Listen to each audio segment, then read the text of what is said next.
Customer બહુ ઓછા આવે છે અને સ્ટોક પણ વધી પડે છે સર, પણ એમાં અમારો શું વાંક? સ્ટોક પડી રહે, મને લોસ જાય, એમાં તારો વાંક. એક બ્રાન્ચના 730 રૂપિયાનો લોસ એટલે 10 બ્રાન્ચનો 7,300 રૂપિયાનો લોસ થાય. એક મહિનાનો હિસાબ મારો ને એટલે ખબર પડશે બધાને.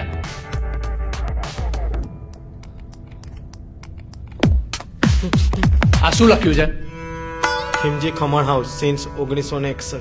હા, 64 વર્ષમાં 10 બ્રાન્ચ બની કઈ રીતે? કંજૂસી કરીને? ના, મહેનત સાથે મગજ દોડાયું ને ત્યારે. અને તું સ્ટુપિડ, આજ પછી મને પૂછ્યા વગર એક પણ વસ્તુ લીધી છે ને તો નોકરીમાંથી કાઢી મૂકીશ. સ્ટુપિડ, સમજો? મેનેજરના બચ્ચા.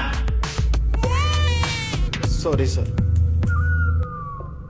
અને આ શું? 10 રૂપિયા વાળી પેનો વાપરો છો ઓર્ડર લખવા માટે? આ 3 રૂપિયા વાળી નથી વપરાતી? આ ખીમજી કાકાના ખમણ છે, ખીમજી કાકાની ખેરાત નથી. સ્ટુપિડ.